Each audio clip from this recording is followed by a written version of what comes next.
नमस्ते बच्चों। पिछले क्लास में हम लोग सेंटर ऑफ मास निकालने के लिए वीडियो अपलोड किए थे। बच्चे, उम्मीद है कि आप इस वीडियो को देखे होंगे, एंजॉय किए होंगे। और उस वीडियो में मैं बताया था कि अगर कोई भी सेक्शन ऑफ हो, आर्क का कोई भी सेक्शन हो, कितना भी छोटा एंगल हो, बड़ा एंगल हो, तो उसका हम सेंटर ऑफ मास कैसे निकालेंगे। तो आइए देखते हैं कि direct locate the centre of mass of uniform circular arc. इस वीडियो में मैंने किसी भी छोटे से छोटे पार्ट्स के आर्क का एकदम शॉर्टेस्ट ट्रिक बताने जा रहा हूं, जो कि किसी भी कॉम्पिटिटिव एग्जामिनेशन में बहुत आसानी से आप सेंटर ऑफ मास का निर्धारण कर सकते हैं। बहुत कम समय लगेगा। तो देखिए, यहां पर मैंने इस पूरे टेबल को हम लोग 3 टेबल में बनाया है। Locate the centre of mass of uniform circular arc. अब पहला केस लिया कि late us suppose this is the circular arc, या आर्क है, इट इज सर्कुलर आर्क। इस सर्कुलर आर्क का जो थीटा नॉट एंगल से एक्सटेंडेड है, थीटा नॉट, और इसका रेडियस आर है, ये radius is are.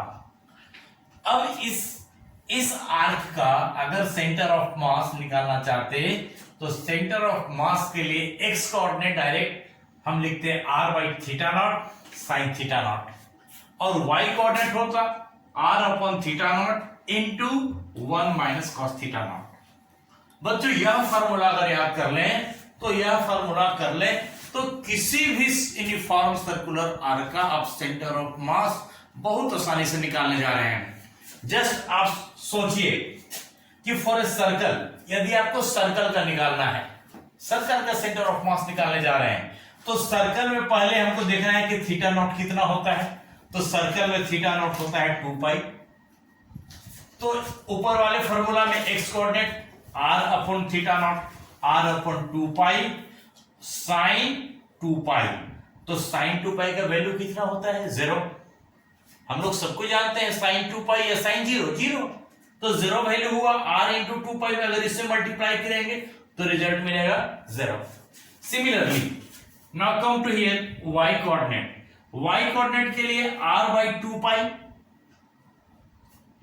1 minus cos 2 pi, theta naught की जगह में 2 पाई थीटा, और इस थीटा नॉट की जगह में यहां 2 पाई।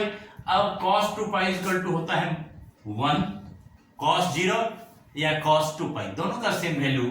तो 1 माइनस 1 0 से गुणा किया इसमें तो इस तरह सर्कल का 0 बाई 0, एक्स कोऑर्डिनेट भी 0, वाई कोऑर्डिनेट भी 0, जो आप पहले से आप जानते हैं। मैं इसलिए इस एग्जांपल के लिए कि ताकि इस फार्मूला को आप रियलाइज करें कि वह वही फार्मूला है जिसे किसी भी हम सर्कल का निकाल सकते हैं, या पार्ट ऑफ सर्कल का हम निकाल सकते हैं। नेक्स्ट, फॉर सेमी सर्कुलर, जो कल हमने डिराइव किया था, रिलेशन डिराइव किया था, for semi circular theta naught is equal to pi, पिछले वीडियो जो हमने अपलोड किया है इसी के लिए। अब यहां पर थीटा नॉट की जगह पाई रख दें तो r बटा pi sine pi sine pi sine pi का वैल्यू 0 अगेन, तो यह value 0। Now come to y coordinate. y coordinate r by pi 1 minus cos pi, cos pi का वैल्यू होता है -1। यहां पर अगर -1 रखेंगे, एक पहले से पहले माइनस है, तो माइनस और माइनस दोनों मिलकर हो गया प्लस, तो 1 प्लस 1 हो गया 2, तो 2r बाई पाई।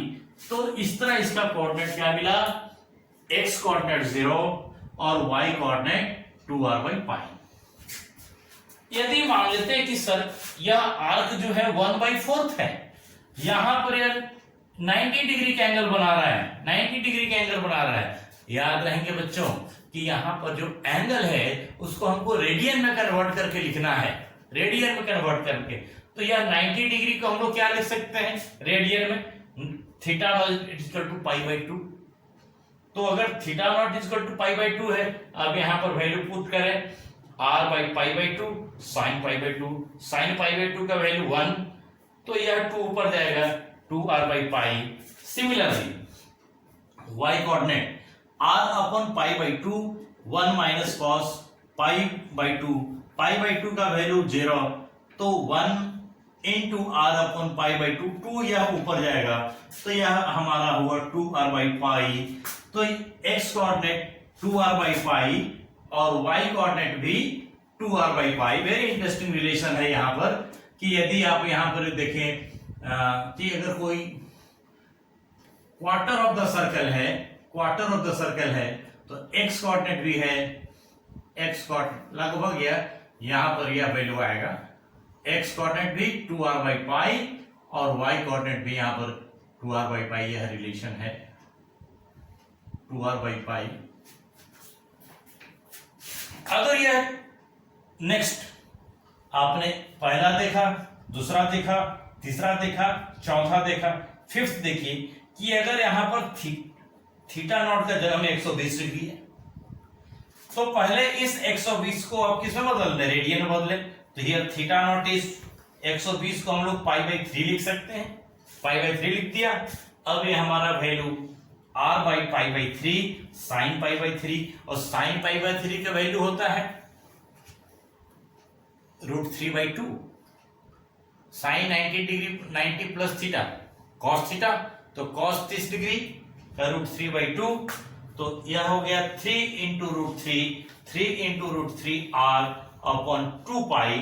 और y कोऑर्डिनेट के लिए r upon pi by 3 1 minus cos pi by 3।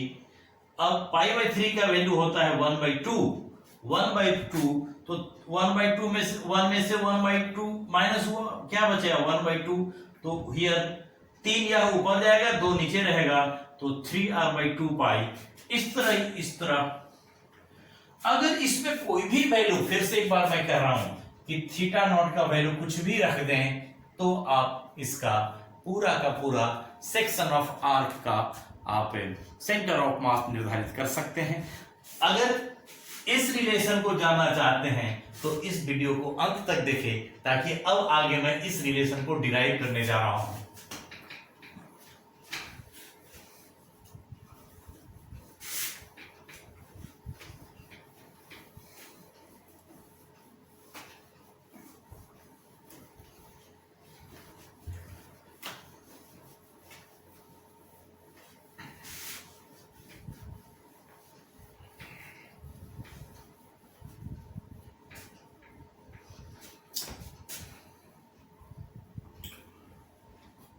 बच्चों देखिए यह आर्क है, इसके लिए डेरिवेशन कि यह आर्क है जो थीटा नॉट एंगल से सबटेंडेड है। अब यहां पर हमारा it is radius, how much the length of this arc, तो length of this arc will be r theta naught, length of this arc will be r theta naught. अब let m is the mass of the arc, तो मास per unit length कितना होगा, mass per unit length is equal to m by r theta not.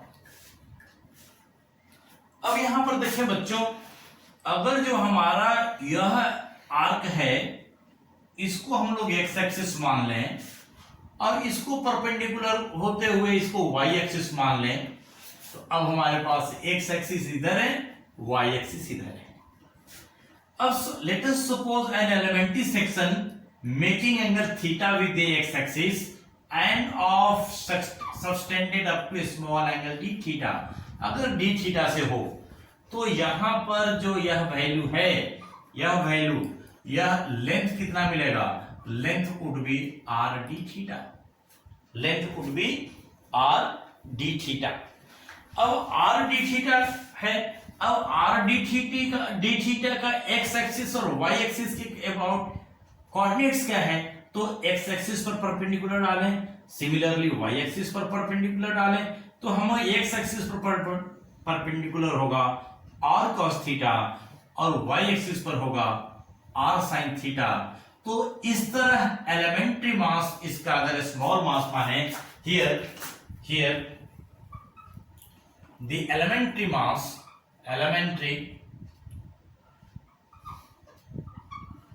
mass dm has the coordinate r cos theta and r sin theta along x axis and y axis respectively.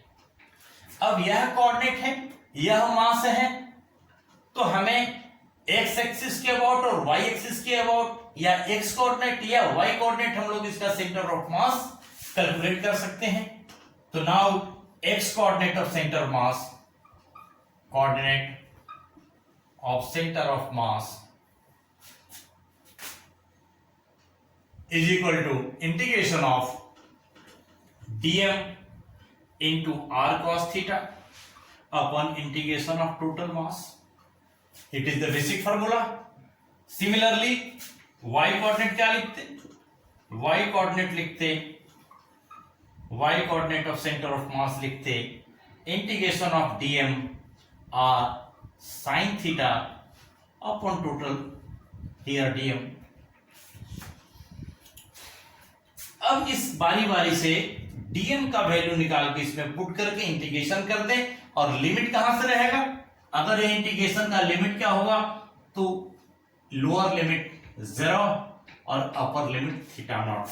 तो definite integration lower limit 0 and upper limit theta naught, lower limit 0 upper limit theta naught, lower limit 0 upper limit theta naught, lower limit 0 upper limit theta naught. तो this is the basic formula, this is the basic formula. अब हम बारी बारी से dm का value रख के integrate करते हैं. तो हियर dm कैसे लिखते? dm का मास, तो मास बराबर length into mass per unit length, that is mass per unit length कितना है mr थीटा नॉट, और इसका लेंथ कितना है r d थीटा. तो r से r चला गया m by theta naught into D theta, यह dm का वैल्यू हो गया. और dm का इंटीग्रेशन कितना होगा? dm का इंटीग्रेशन होगा थीटा नॉट, थीटा 0 से थीटा नॉट करते, तो dm के लिए लिखते here m by theta not integration of D theta, integration of theta 0 से theta naught, that is m by theta naught into theta naught minus 0 is equal to m. तो here integration of mass m आया, इसलिए denominator की integration में आपको बहुत ज्यादा कुछ चिंता नहीं करना है.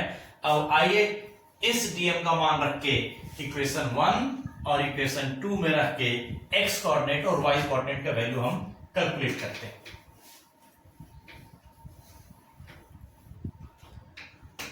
Here x coordinate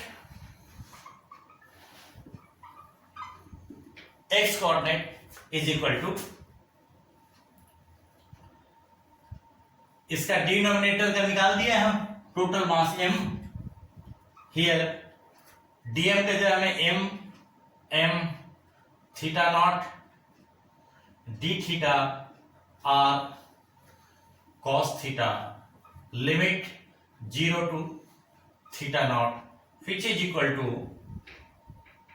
1 by m by theta not बाहर निकाल लें, r भी निकाल लें, तो m से m कैंसिल हो गया, तो कैंसिल होने के बाद ये बच रहे हैं r by theta not integration of cos theta from 0 to theta not into d theta, और इंटीग्रेशन ऑफ cos थीटा होता है sin theta, that is r by theta naught sin theta 0 to theta naught, that is r by theta naught here sin theta naught is the x coordinate. It is x coordinate. Now come to the y coordinate.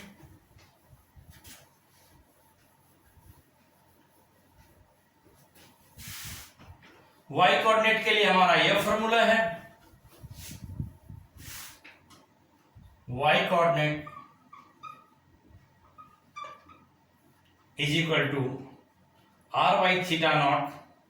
Similarly सारा value रखने के बाद ऐसे आ जाएगा, integration of 0 to theta naught sine theta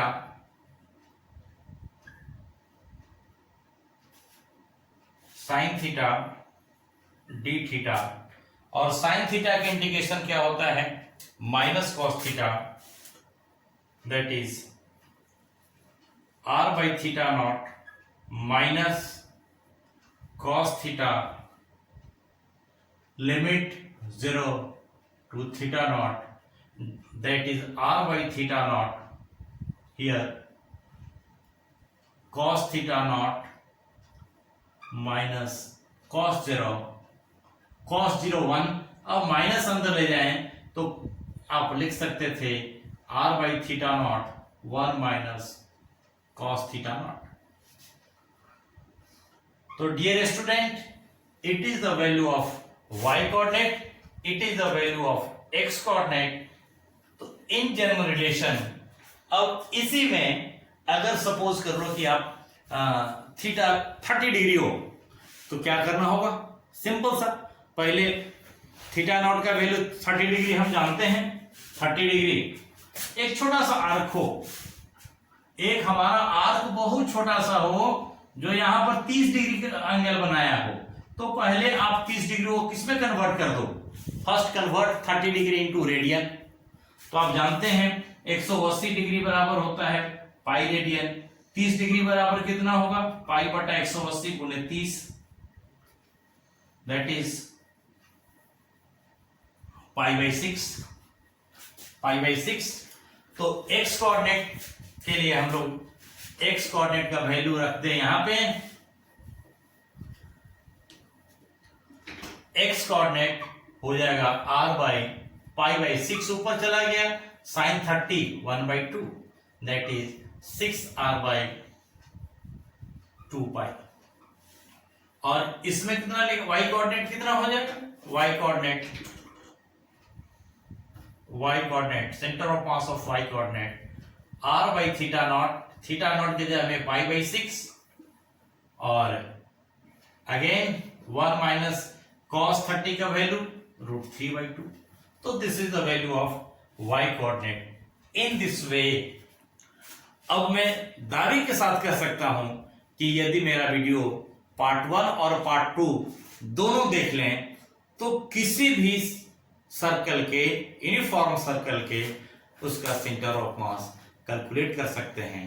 प्यारे बच्चों, मेरा यह क्लास कैसा लगा, आप अपना सुझाव जरूर भेजेंगे, कमेंट जरूर भेजेंगे। Thank you.